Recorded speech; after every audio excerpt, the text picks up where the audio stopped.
Estamos celebrando hoy una fiesta litúrgica. Como me gusta recordar, cada vez que celebramos una fiesta hay un motivo, claro está, que nos mueve a la alegría, que si no lo comprendemos, vaya y pase de largo, pero esto no debería ser así. Entonces, vamos a recordar algo así como histórico y después a qué apunta esto de histórico.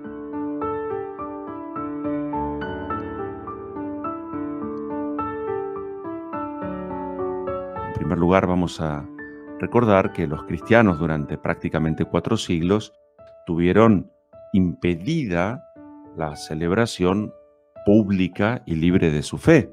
Esta posibilidad llegó con el edicto de Constantino, allá por el siglo IV, y entonces Constantino permite a los cristianos celebrar públicamente y libremente su fe. Y allí empiezan las construcciones de algunas basílicas. La palabra basílica viene del griego basileia, que es propiamente la casa donde reside el rey. Actualmente el carácter para que una iglesia tenga el nombramiento, así la designación de basílica, es algo que se atribuye propiamente al Papa a través de las gestiones administrativas dentro de la iglesia. No todas las iglesias son basílicas, más todas las iglesias son ciertamente templo, casa, donde habita, donde vive, donde habla el Rey de todos, que es Jesucristo el Señor. Parece ser que había un palacio en Roma, el palacio de la familia, una familia importante, la familia de los Lateranos, cuyo palacio había sido confiscado porque ellos habían conspirado contra Nerón. Entonces, ese palacio había pasado al poder civil, vamos a decirlo así. Pasan los años, cerca del siglo IV, ese palacio pertenece a Fausta, la mujer de Constantino, y esta mujer le permite al Papa Melquíades celebrar allí un concilio. Posteriormente van a donar ese palacio de la familia de los Lateranos a la iglesia, y allí el Papa San Silvestre, en el año 324, va a dedicar. La palabra dedicar o la dedicación de un templo es la consagración de un lugar para un uso sagrado, vamos a decirlo así. Y entonces aquella sede, palacio de la familia de los Lateranos, ahora en poder de la iglesia, es construido y dedicado por el Papa San Silvestre al Divino Salvador. Esto va a ser así en realidad unos cuantos años más tarde, pero inicialmente se le dio el nombre de la Basílica de San Juan de Letrán porque había como dos capillas internas, una a San Juan Bautista y la otra a San Juan Evangelista, y además porque ese lugar era atendido por una parroquia que se llamaba San Juan. Total que cerca del siglo VIII hay un cuadro que exuda sangre, era el cuadro del Divino Salvador, y a partir de entonces la iglesia se llama la Iglesia del Divino Salvador, o como nosotros lo referimos hoy día, la Basílica de San Juan de Letrán. Los papas residieron allí en un palacio contiguo, también de la familia lateranense, desde el año 324, desde el siglo IV, durante 1000 años, hasta que los papas se fueron a Aviñón. Cuando regresan de Aviñón ya se instalan en lo que hoy es el Vaticano. Entonces, esos 1000 años de historia de la iglesia tuvieron como la primera iglesia basílica de la historia de la cristiandad precisamente esta Basílica de San Juan de Letrán. De hecho, en su frontispicio dice, ¿no es cierto?, Basílica del Divino Salvador, madre y cabeza de todas las iglesias de la urbe romana y del orbe. Bueno, y allí se celebraron 5 concilios a lo largo de la historia.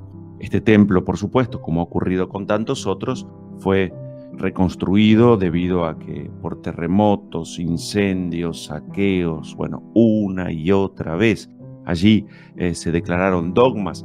Allí en esa iglesia apareció San Francisco de Asís, y en el siglo XII, ¿no es cierto?, para pedir al Papa Inocencio la aprobación de su regla. Es decir, es una iglesia con enorme historia, y de hecho sigue siendo aún hoy la catedral de la ciudad de Roma. Allí reside el cardenal vicario de la iglesia. En el Vaticano reside el Papa, pero propiamente el vicario de la iglesia romana, allí la iglesia catedral, donde tradicionalmente también el día Jueves Santo el Papa suele celebrar la Eucaristía, la misa de la Cena del Señor y posteriormente el lavatorio de los pies. Esto ha cambiado últimamente, pero durante los 2000 años de historia de la Iglesia esto ha sido así. Entonces es muy importante, la Iglesia entendió que esta basílica viene a representar como un sitio, un lugar de unidad. Hoy vamos a pedir por la unidad de toda la Iglesia bajo un único pastor, ¿no es cierto?, que es el Papa en nuestra Iglesia, y por él también vamos a pedir. Pablo, escribiendo a estos cristianos de Corinto, y ya metiéndome entonces en la segunda parte, les va a decir a ellos, y nos recuerda a nosotros hoy, ¿no es cierto?, que somos edificio de Dios, donde el cimiento, en otro lugar se dirá Cristo es la piedra angular, pero Jesús es el cimiento, y nosotros somos piedras vivas.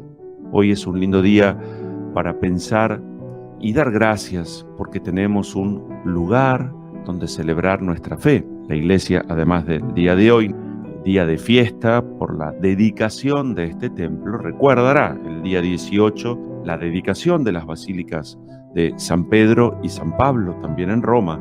Pero cada diócesis del mundo tiene también un día en donde celebra la dedicación, la consagración de un lugar para un uso sagrado de su iglesia catedral. Y además las parroquias, el templo parroquial también es dedicado. Bueno, lo cierto es que hoy damos gracias a Dios porque es esto lo que estamos llamados a ser, piedras vivas. Somos, lo recuerda Pablo, un edificio en permanente construcción, y tenemos un buen fundamento. Jesucristo, piedra angular, el cimiento, los 12 apóstoles y luego cada uno de nosotros.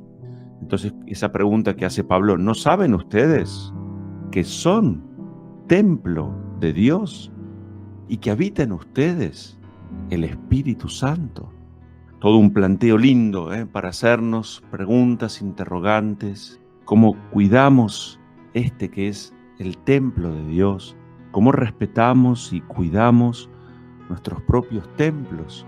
Vamos a pedir también por el cuidado, el respeto de esos que son lugares sagrados donde habita el Señor. Allí nos encontramos con Él, respetar el silencio, la guarda, el respeto por el prójimo, también la contribución para sostener, como lo han hecho a lo largo de 2000 años, todos los cristianos para cuidar sus templos. Y qué lindo también este día, como lo decíamos en el Salmo, ¿no es cierto? Dios es nuestro refugio y también nuestra fuerza. Es el Altísimo quien consagra su morada. Vamos a dar gracias a Dios por la fe, vamos a dar gracias a Dios porque ha querido quedarse, ha querido permanecer entre nosotros, allí hacerse presente. Desde el siglo IV en adelante nosotros tenemos los templos. En la antigüedad, el hombre cuando quería encontrarse, vamos a decir así más genéricamente, con respuestas acerca de qué era lo que le iba a ocurrir en su vida, nos enseña allí la mezcla de un poco las palabras de nuestro lenguaje, así como la intersección de nuestra fe. El hombre, ¿qué hacía? El hombre solía, lamentablemente hoy también muchos, consultar las estrellas. Estrella en latín se dice sidera, de allí viene el espacio sideral. Entonces el hombre iba a consultar a alguien que a su vez miraba, consultaba las estrellas, de allí viene este término al que hacía referencia, que es considerar. Pero cuando en el siglo IV Constantino permite, con este edicto famoso, que los cristianos celebren públicamente su fe, empieza la construcción de estos grandes templos, y entonces el hombre deja de consultar a las estrellas y pasa a consultar a Dios en su casa, en su templo. El hombre deja de considerar y empieza a contemplar. Esto es lo que hacemos nosotros, hijos de Dios, en nuestras iglesias. Hoy miramos a esa para muchos iglesia desconocida, lejana y distante, allí en Roma, la primer basílica de la cristiandad, cabeza y madre de todas las iglesias de la urbe y del orbe.